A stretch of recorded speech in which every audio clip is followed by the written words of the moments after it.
Hello, and welcome to episode 94 of the Following Mechanical Turks project. Back after a long break, Hiatus. precipitated. Yeah.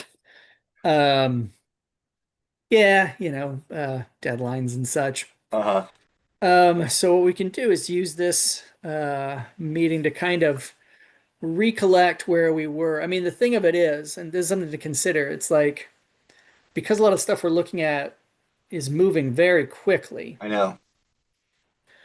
To an extent, some of the stuff I was looking over in terms of like previous notes, it's like, Right.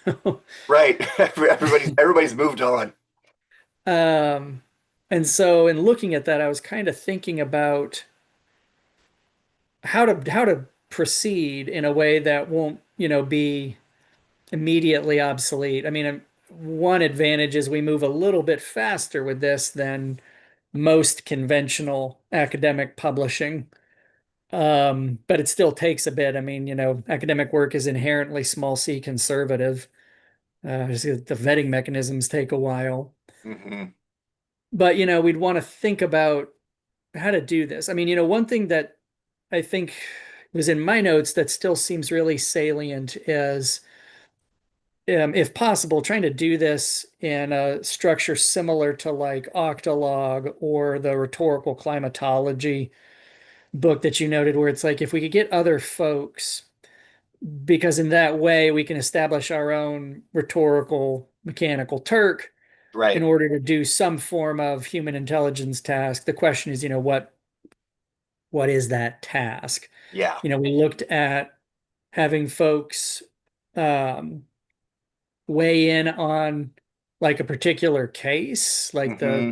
students writing to appease bot audiences. There's been new developments now, just recently a wave of sort of panic stricken articles about um, AI's effect on education.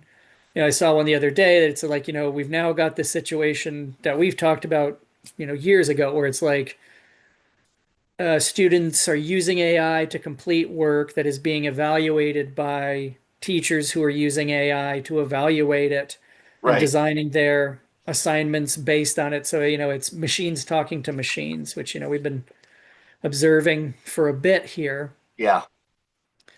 So, um, you know, I guess that's kind of the question is sort of like, what do we want this piece to do? I know it's our theory piece, so I didn't know if it made sense to reevaluate, like, do we want folks to like read a case? Um, because in part the impetus is to try and obviate that binary, the sort of either technocratic or humanistic, where, it's casting artifice as either, something to eliminate or something non-human. Right. Um, or do we want, this to be in some kind of theory producing act through the mechanism of a of our own mechanical Turk? Yeah.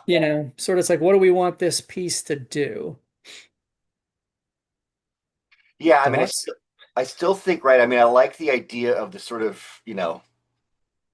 rhetorical intelligence task or whatever we want to talk, I think there's some because I think that would be sort of interesting, right? And it would pull from the first two, I think, in an interesting way, which is right, we wouldn't necessarily like reflect on those first two pieces, but what those first two pieces that essentially maybe the way we'd be taking them forward is we've already posted a hit.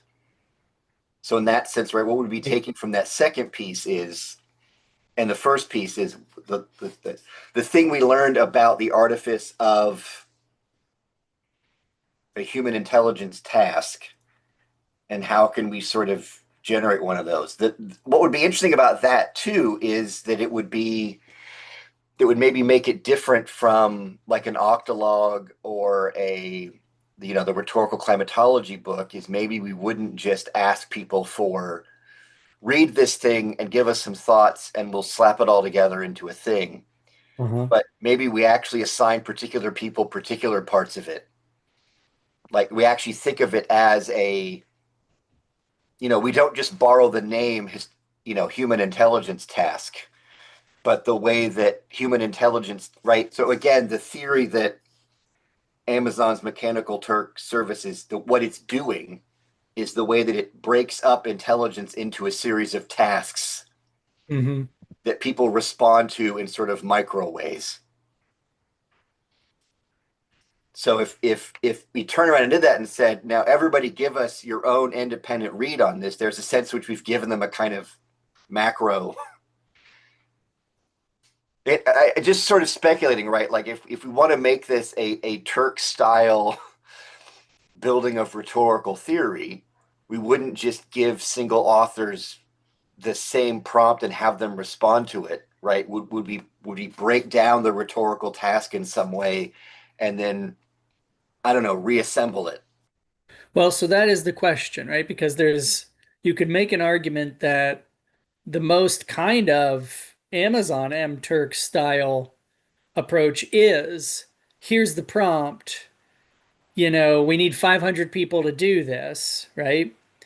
You could make a contention that's a replication of that. Yeah, What we could contend is, well, that's its approach, but that doesn't mean we just have to mimic that approach, right? Where it's like maybe what we do is add some notion of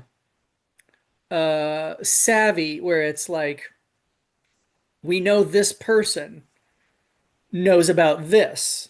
So yeah, this person, right? I mean, it's different from the kind of open door of Amazon's Mechanical Turk where the pieces are by design interchangeable, right? Where it's right, like we just need 500 people to identify all the dogs in these pictures. right, But, by intent, the parts are interchangeable. You just plug someone in, you're a human, right? I mean, it's like there is no real notion of like expertise necessarily.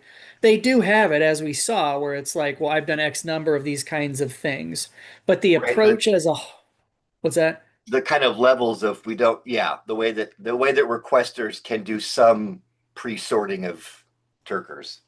Well, and yes, yeah, requester and Turkers can get competencies in a sense, right? Where it's like verifications for certain credentials, as it were. But the approach is based on volume. It's like I don't need TED, I need people who can do X, right? Yeah, Like spark plugs. It's like just the spark plugs do the job. You put in a different spark plug. I need six of them because it's a six cylinder. I mean, we could make a contention where it's like, but the sophisticated knowledge of a human network is yeah, one that says, well, this is somebody who knows ethnography.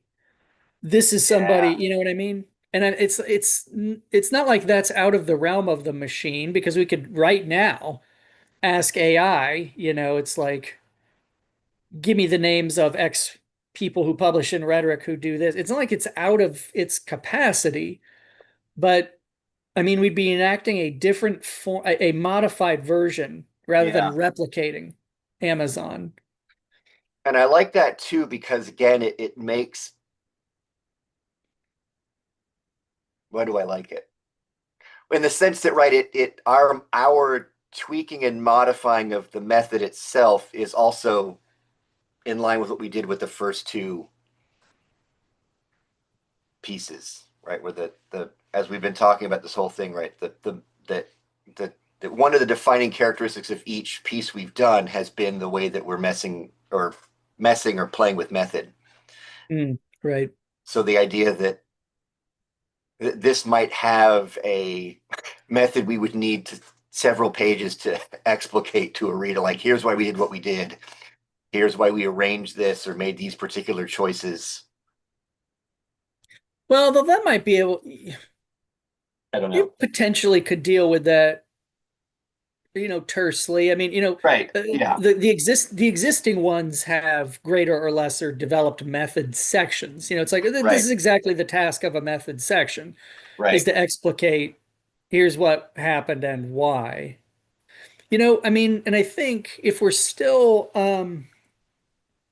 sort of holding to the relevance of artifice, one thing we contend is it's like, well, yes, this is an artificial structure, but that's in a sense, the point where it's like artifice isn't a pejorative. Right. And I mean, it's that's like we're always constructing such structures. right. And what we've taken away from the first two pieces is here's how Amazon's Mechanical Turks goes about creating artifices that to generate certain kinds of intelligence. Yeah,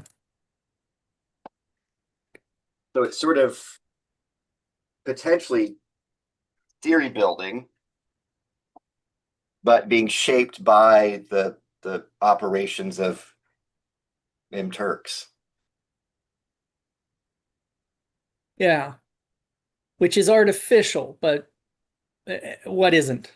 Right. I mean that's kind of what we took away, right? If you want certain kinds of intelligences, you have to create an artifice that will generate those Right. or make those more or less likely, right? Which we looked at in terms of the way that hits were written in the first piece, and then explored in terms of how do we can now construct our own hits to generate readability. Yeah. So what we'd be doing Excuse in me. this one is how do we create a kind of rhetorical task, and then how do we then also then get rhetorical Turkers to participate in it, and how and what do we want them to generate, and then Yeah. what it is that we think will. And then the benefit of treating it like that is, that's all. That's not just sort of the busy work around what we'd be doing. That's what we would be, right? I mean, the sort of beauty of that is there now isn't anything we'd be doing that wouldn't actually be part of what we're delivering. So, if in that kind of approach, what would we be asking folks to do? What would those prompts maybe look like? Yeah, and I think your idea too of I mean, my instinct is given that we now would think about Turkers, rhetorical Turkers, as having particular competencies, right? They wouldn't necessarily all get the same prompt, right? We Right. might have some base prompt, but then rather than asking them for sort of what's your take on this, we would say, okay, how do you see your key area at work here? And is the here a specific case? I think so. I mean, I think it would be in the same way that when we did the second piece, right? We gave them, they all got the same audio, they all got the same, you know, in much same way that for a lot of the hits, right? They all get the same receipt to look at. Right.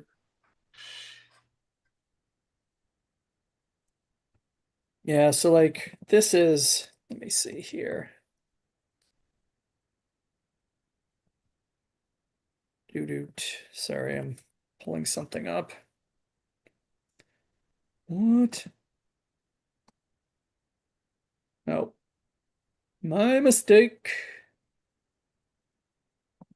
I just go there. Um,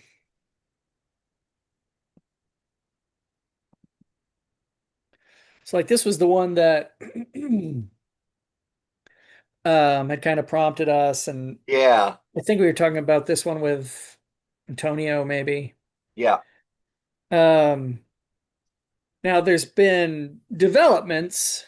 Um, But yeah, and I think the appeal of this is it scratches so many. I mean, I think what we liked about this is not just the way that it's structured, well, partially the way that it's structured, right? That the author sort of goes through that immediate move of, well, let me figure out how this thing is working, right?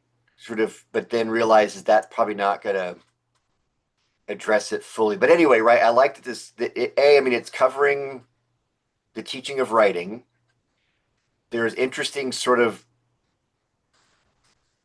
technological aspects of it. There are interesting sort of, even like power dynamics in terms of teacher and student, right? So I mean, I think one of the reasons I like this is there's lots of different things you could pull out of it to talk about, right? All of that would then be okay. What's the artifice that's generating this particular moment? And I wonder, would it make sense to draw that circle as narrowly as this case, or because there are a bunch of other associated discussions about uh, the teaching of writing and AI? Yeah, It's like, what is the case? This one, which still gives people, you know, the entry right. into things beyond this, or is it something like the case is contemporary teaching of writing in an AI landscape, and it's like here are a couple of articles about that or whatever. Yeah. I mean, there's also been a number of ones about persuasion. Yeah, God, I mean, I sent you that one the other day about, you know, AIs cutting out their own code so they don't have to shut down. And Yeah.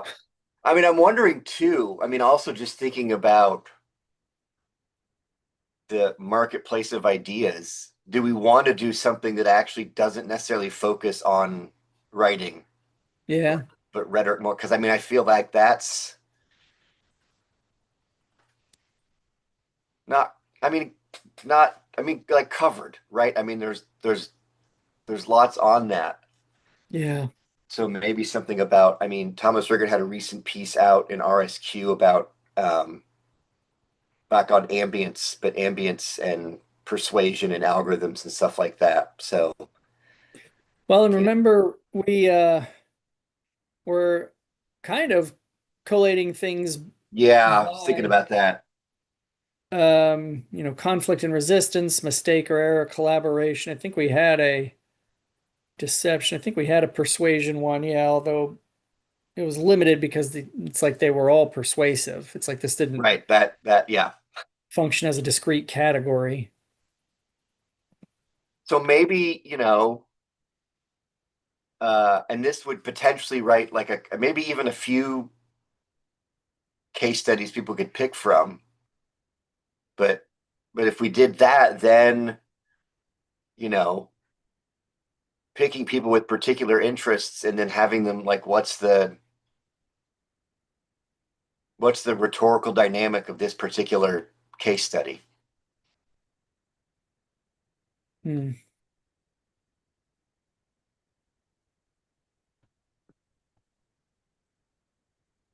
Yeah, that was just a thought I had too about, does it necessarily need to be writing oriented, Right. which is more of a, I think goes back to right, like who's our audience, who's this for? Yeah, that's true. So it strikes me that I think that our field's own instinct, right, is to talk about this in terms of writing. Is there a benefit of not jumping to that particular mode and instead be thinking about some broader rhetorical questions? Well, and I mean, if we want to align it with the previous pieces, right? I mean, the central thing of the first one was readability, Yeah,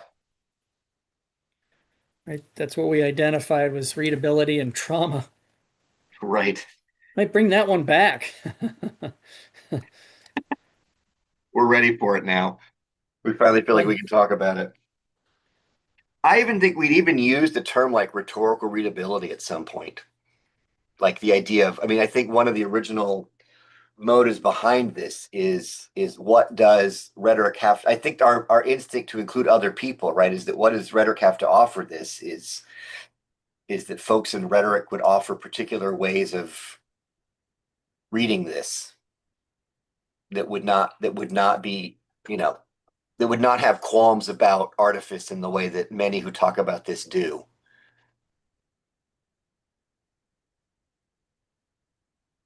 So basically, right, that what we need from Turkers are we have these particular situation or these case studies, and we need Turkers whose primary qualification is they're not embarrassed by artifice. Hmm. So they will then read the situation accordingly, where their first move isn't to start sorting, you know, real from unreal or true from false intelligence, but rather think about the right. There's some sort of rhetorical instinct or disposition that we're trying to,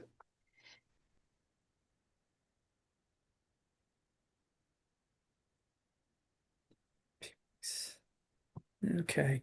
and then make sure it doesn't get a hold of our emails and try to blackmail us. Right. That was weird too. Yeah.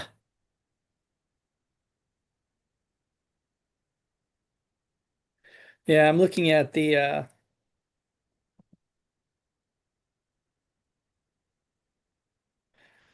vestige of the outline here, which works its way toward artifice. Yeah, And embedded in all this is the pejorative artificial. So rhetoric comes in because we do not fear the artificial. Everything partakes in artifice. They're focused on language and reading. It's not surprising that the marker of intelligence has shifted from the chessboard to the conversation.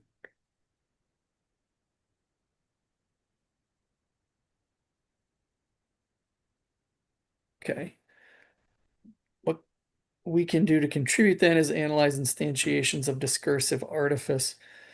What's being constructed upon yeah. what ethics does it rest? What are its probable effects? How can it be differently articulated?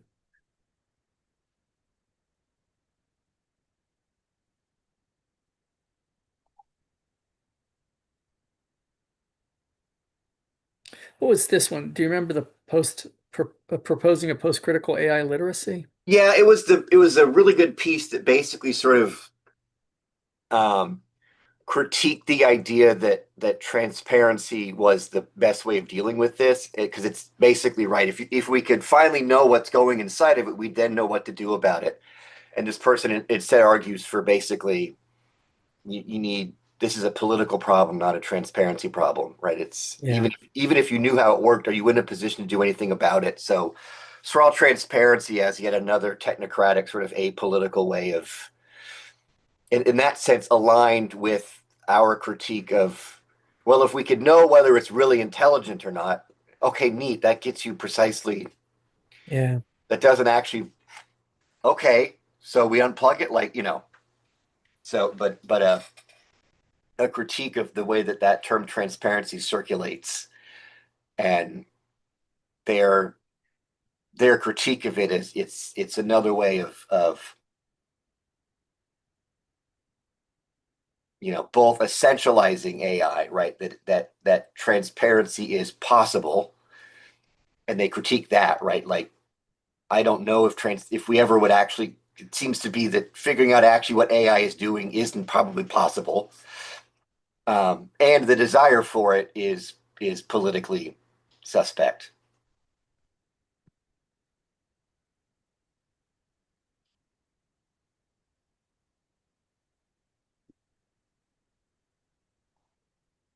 Um, and that even though it wasn't sort of using the language we were using, it resonated with what we were saying about artifice. verify that the auto-generated stuff is part of the culture of reception.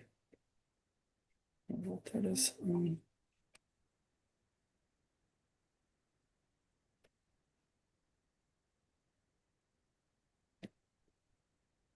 Hmm.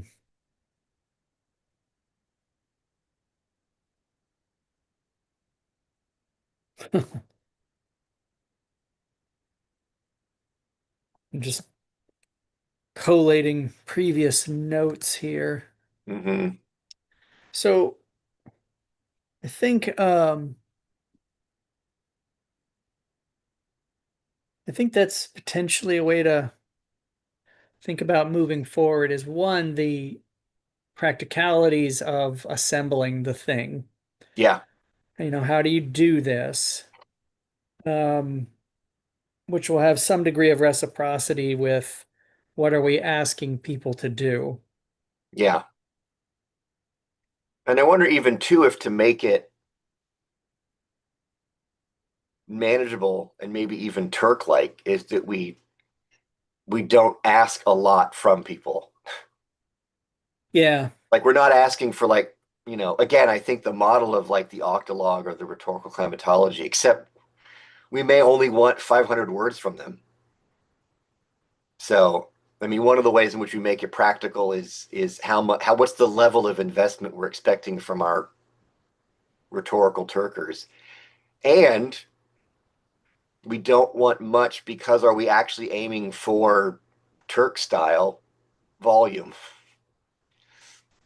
Yeah, I mean, that's something to consider because it's like number of people times X number of words and, you know, Yeah, and what do you do with them, yeah, particularly because, we have tendencies to make sort of like totalizing statements rather than punctuated. It's like, yeah, yeah, so how this functions is really relevant to what it is that it's doing, yeah. can do. So, I mean, essentially, is the model for this the second product, which is we create a task and then see how many people we can get to respond to it, and then we figure out how to make sense of their responses.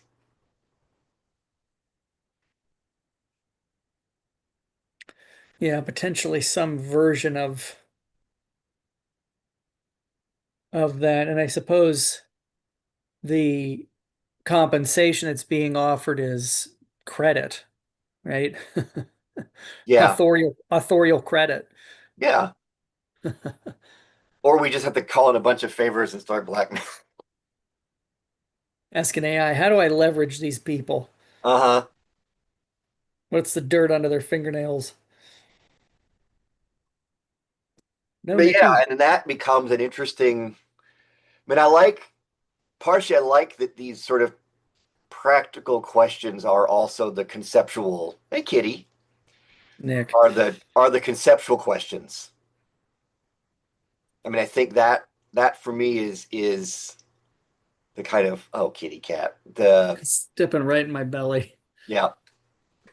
Um again, right, that given the way that we're talking about artifice, that I like it that these sort of practical questions and the I don't know, theoretical conceptual questions collapse into the same. Yeah. Like it's not like because what we're not asking is how do we do what it is that we want to do. It's more like how do we do this and then what is that potentially like we're not trying to execute something. We're trying Right. to which I think is right. That's what kind of thinking will a Turker style situation, Turker style artifice generate? Yeah. And so Induce. so the questions are at this point very practical. Like who do we ask? How many? How do we compose the prompt?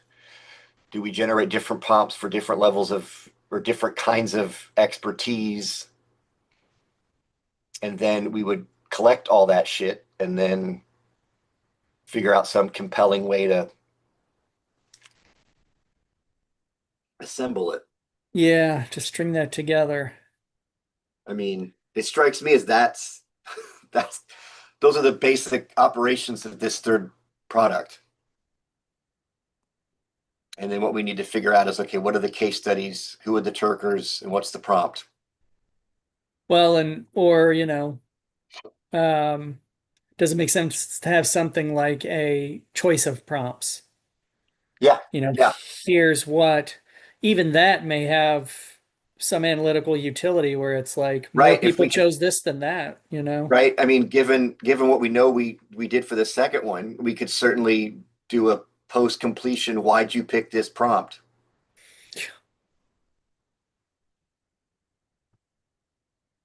Yeah, I mean, even that has some potential utility. Why do people aggregate around some things, or not even why? Well, maybe you can get some insight. Why do people Or at think they least, aggregate? or at least, how do those aggregations correlate to other? Given that we might also then, if we're asking particular people to, we want your take as someone that does stasis theory. I don't know. We get do people that we pick for particular interests aggregate around particular case studies, or not?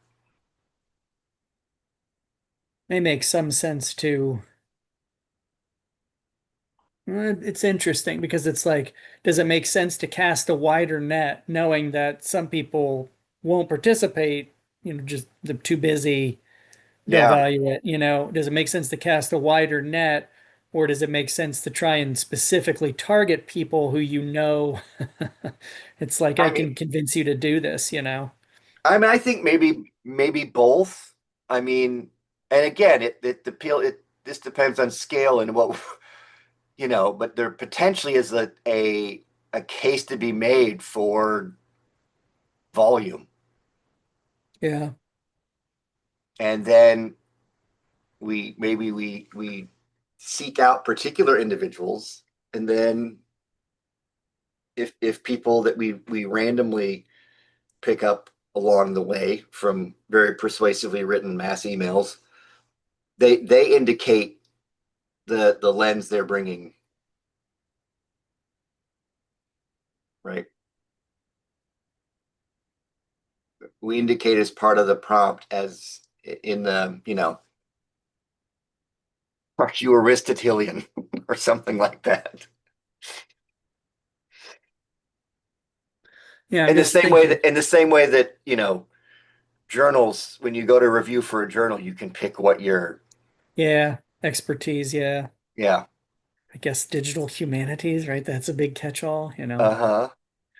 It's always interesting because I'm like, I guessed quantitative methods, like how I'm on our institutional review board as a scientist, and I'm like, okay, Uh-huh. That cool. tracks. Because you do have to designate scientist and non-scientist members. Yeah. There's only two. It's interesting because it's making me think about the differences between this act and what we're doing in the second one, Yeah. right? Where it's like the thing that we're asking them to do is probably going to be quite different because it's not like, listen to this audio and answer a question, but how much of that structuring is transferable? Yeah, Um, because we're having them, they're still reading, right? It's still a kind of readability, but we're asking something that's maybe more generative than summative. yeah. Or, I mean, maybe here's, I don't know, right? Rather than maybe actually having them just write summaries of the case studies. How do you like, don't give me like a commentary on it, but just read this longish article, and then write a 250 word summary of it, and then that's what we see how they're reading it, right? So we don't get the um I don't know what word I want to use. Meta is the only word that appears to me, right? Like, don't just, how would you summarize this case study? What do you think are the salient elements here? Not an analysis of, and what Yeah, does not that mean? analysis, just a, which will include analysis, right? I mean, you can't, Yeah. but we just want the summaries. Just give us a shortened version of this case study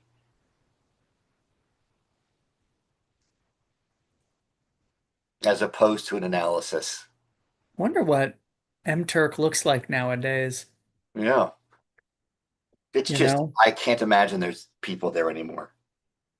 Well, I mean, it's like, not to put things in too concrete terms, but it's like what's left? Yeah. I mean, that's kind of where we started. By the You know, time we're done, it's Mechanical Turks is just a wasteland because, like, yeah, we don't need humans anymore for anything. we can suffer. Well, we still got, I mean, as I frequently point out to people, there are people inside AI. Yeah. It's still a Mechanical Turk. They're just being poorly paid. Well, one of them isn't, Yeah. Right, right. except for one of them. Except for one of them. Well, yeah, it's interesting. I don't know. Would, in terms of like, what we should do to move forward, would it make sense to like before next meeting try and come up with like a schema where it's like, here's what I Yeah. think we should do and how we would do it. And it's like you may not have complete answers to all because it's like, I'm thinking of like, will this run through Qualtrics or it's like, but you don't have to get that fine grained, but it's like, here's what Yeah. I think we should do Yeah. in terms of What are the outlines of the artifice for the third product? right. Its operations, the taskscape.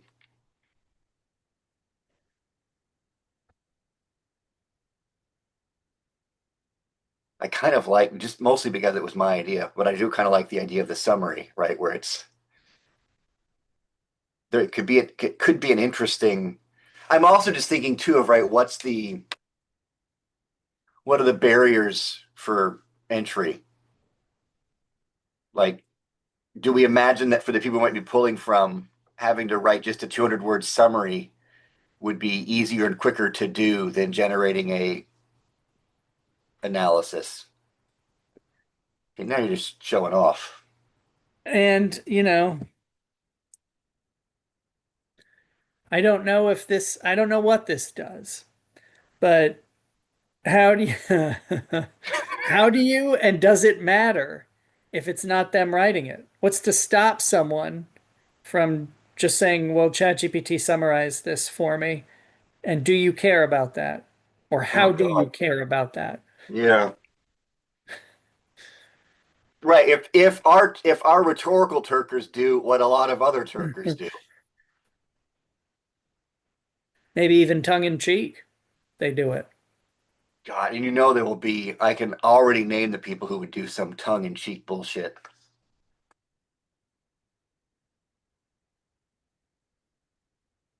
I guess there's no way we'd know. So,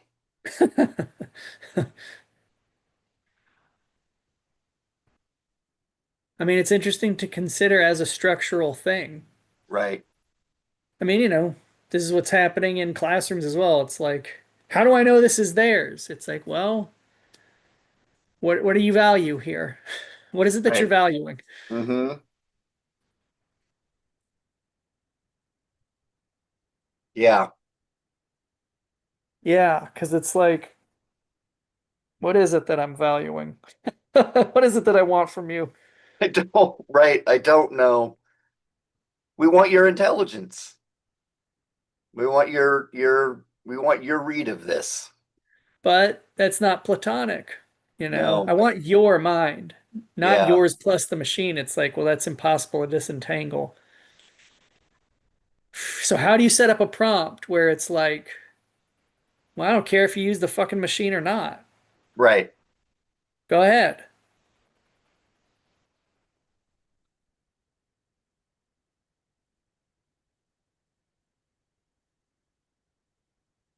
Hmm. Something to consider.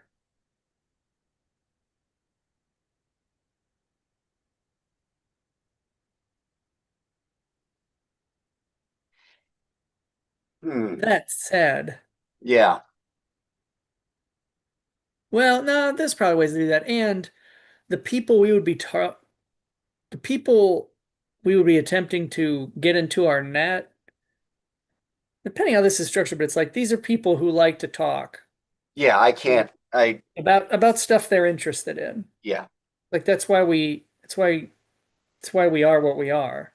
Because our artifice of this is plugged into still other artifices of cultural capital and motivation and Well, and I right, the mean, incentive is the incentive to participate. So, right. I mean, as I'll be, what is it, 12:30 my time? So yeah. in an hour and a half, I'll be telling my therapist, for us, the juice is the squeeze. Hmm. It's like, why would I And then, ask and then your therapist will ChatGPT? ask you to leave. Why would I ask ChatGPT to do this? This is why I'm here. I mean, that's Like, the, still, I get mixed responses to it. But I said the fundamental problem, if you're a teacher or a university asking, if you're worried about students using ChatGPT to write assignments, the first question you should ask is, would my student pass a joint to ChatGPT to smoke it for him? No. Why? Because he wants to smoke the joint. Then there's the rub.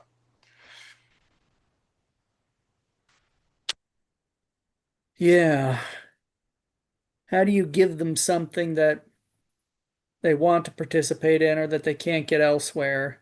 Yeah, that's Well, hence my lifting of that line from Heat, where it's like the money is secondary. I'm here right. for the I'm here for the robbery. Yeah. No, The that squeeze the squeeze is the juice. I had it backward. right. There is. I mean, this is why I still the law. I think one of the things that I mean, like the logic of transfer in writing studies is actually part of this. What's being transferred? Well, the thing, not the squeezing. But that's not what we do, right? The idea of, I mean, What is being transferred? Desire? well, in the context of transfer, right, discrete sets of skills. So if I have them all, I mean, weirdly enough, the notion of transfer, the most work it does is helping get students out of taking first year writing at universities because they transfer in the credit. Yeah, but they can't transfer in the experience of doing it. Yeah, Well, but we've decided that's what we've given up on. Well, then we were already set up for them to. yeah, Well, if it's not the act of doing it itself that's valuable, then why would I do it? And the logic of transfer is communicating to students it isn't. yeah. It's a thing you have or don't have, and you can demonstrate it, not a thing you might do that you might get some experience from. Anyway,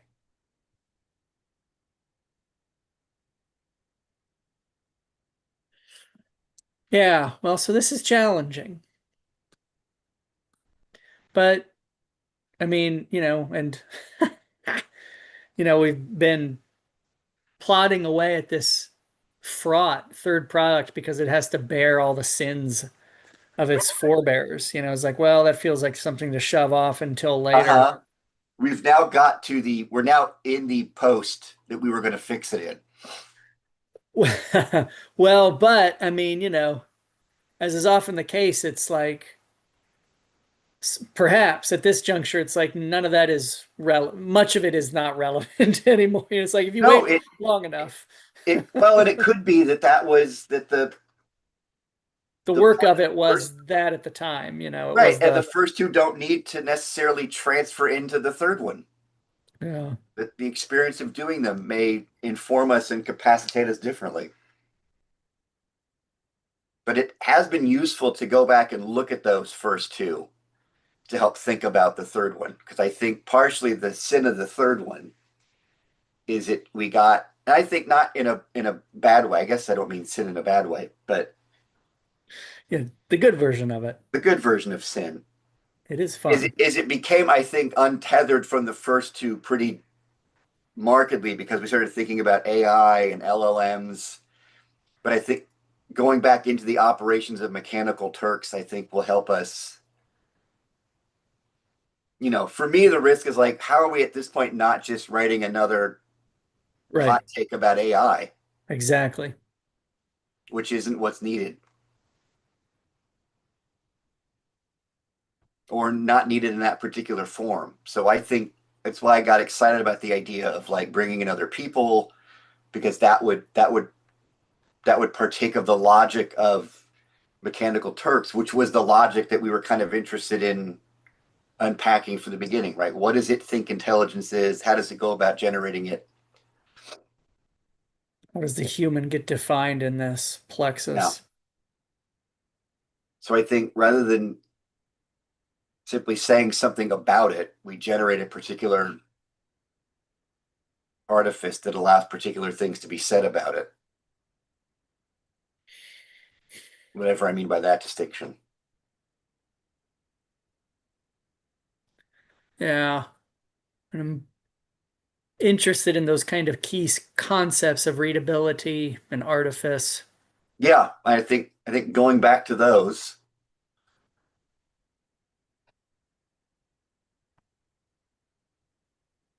Ah, sorry.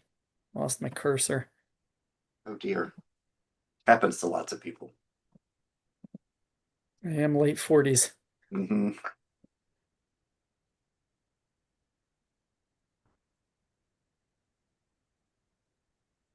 Taskscape. Yeah.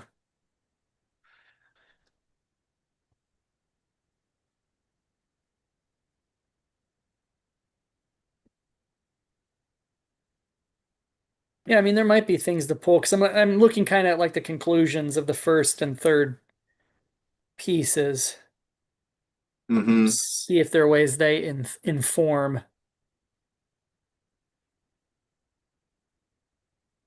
Hold on, the doorbell just rang. Don't answer it. Could be a contractor though.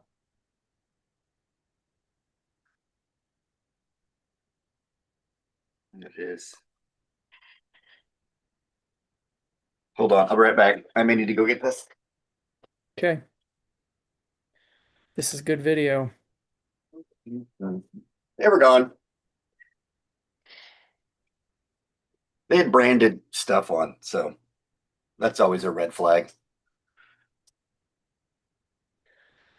All right. Well, I mean, it's kind of a natural break anyway. I mean, I think what we Yeah, should that way. do, I think what we should do is, yeah, try and think about like what would this look like? How would you, what would you ask these folks to do? How? Yeah. I think we can separately think about that. Yeah, I like the idea of developing some outline of a schema of some kind.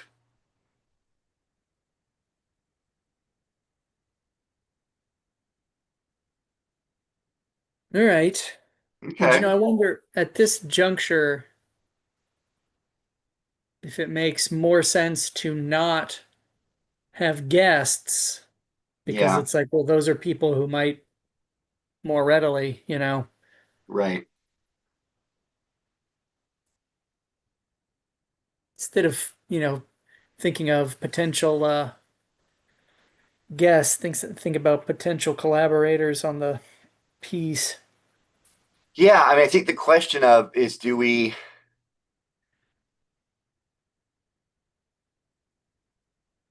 yeah, getting, because I think, right, there's always a risk of, A, can we get enough people just based on our own individual reaching out? And are there blind spots in, right? We'd be reaching out to people that we know, which may not be broadly representative enough of the field.